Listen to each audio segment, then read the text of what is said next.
RSS विरोधात वंचित बहुजन आघाडीचा मोर्चा, संघावर बंदी घाला, सुजात आंबेडकरांची मागणी। RSS मुर्दाबादच्या घोषणांनी दणाणला परिसर।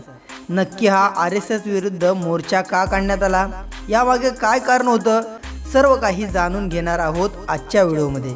त्यापूर्वी तुम्ही चॅनलवर नवीन असाल तर नक्की सबस्क्राइब करा। विद्यापीठ परिसरात RSS नोंदीला विरोध केल्यानं पोलिसांनी 2 कार्यकर्त्यांवर गुन्हे दाखल केले। या विरोधात वंचित आघाडीनं छत्रपती संभाजीनगरात सुजात आंबेडकर यांच्या नेतृत्वात मोर्चा काढला। विद्यापीठ परिसरात राष्ट्रीय स्वयंसंघाची नोंदणी करायला विरोध करणाऱ्यांवर पोलिसांनी गुन्हे दाखल केले। या विरोधात छत्रपती संभाजीनगरमध्ये वंचित बहुजन आघाडीच्या वतीनं संघ कार्यालयावर मोर्चा काढण्यात आला।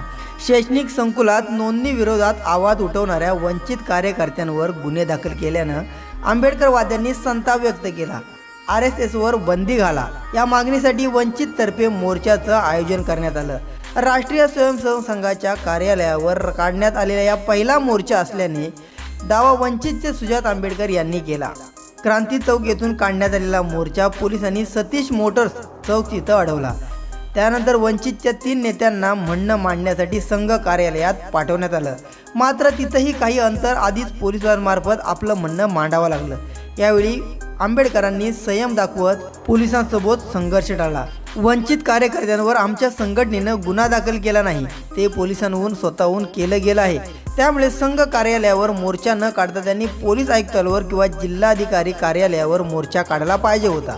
आम्ही आमचं काम करत आहोत, संविधान मानणारे आम्ही असून वंचित फक्त राजकारण करण्यासाठी मोर्चा काढत आहे, असं राष्ट्रीय स्वयंसेवक संघाचे स्वयंसेवक सागर शिंदे यांनी सांगितलं आहे।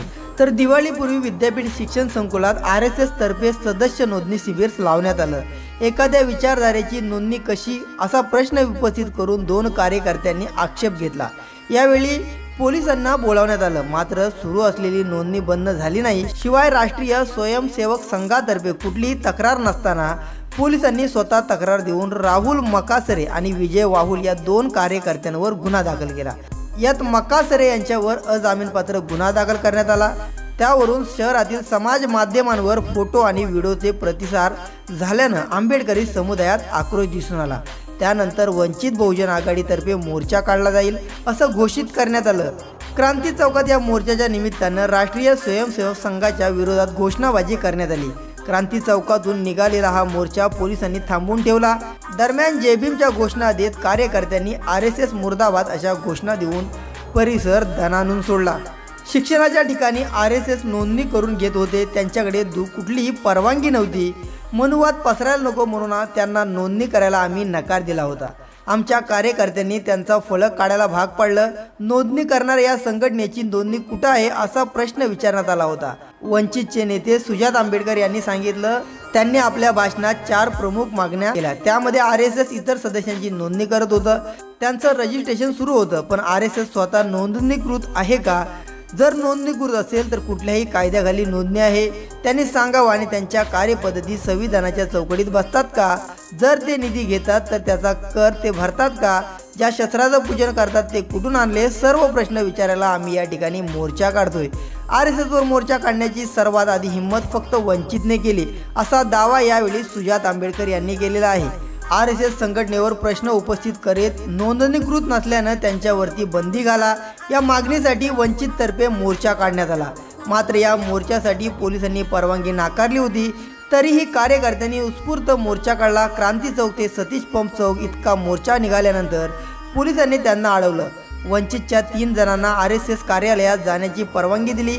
त्यानुसार वंचितचे नेते सुजात आंबेडकर, अमित भुईगड यांच्यासह एक महिला पदाधिकारी RSS कार्यालय इथे गेले, मात्र तिथे देखील त्यांना कार्यालयात न सोडता पोलिसांमार्फत आपलं म्हणणं मांडलं। क्रांती चौक इथं आंदोलनाची परवानगी नसताना वंचित तर्फे मोर्चा काढण्यात आला। शिवाय भर चौकात ट्रकवर व्यासपीठ तयार करून नेत्यांनी भाषणे केली। यावेळी वंचित तर्फे कार्यकर्त्यांना आणि आंबेडकरी अनुयायांना सत्ताधारी पक्षांना मतदान न करण्याची शपथ देण्यात आली। भाजप, एकनाथ शिंदे, शिवसेना आणि अजित पवारांच्या राष्ट्रवादी या पक्षांना मतदान करू नका, संविधान वाचवा अशी शपथ देण्यात आली। ज्या पद्धतीनं विरोध करणाऱ्या आंबेडकरी अनुयायांवर गुन्हे दाखल करण्यात आले ते कितपत योग्य आहे हे सरकारनं ठरवावं आणि येणाऱ्या काळात प्रत्येक मतदारानं हे लक्षात ठेवून मतदान करावं। या घटनेवरती तुमची प्रतिक्रिया नक्की कमेंट करा।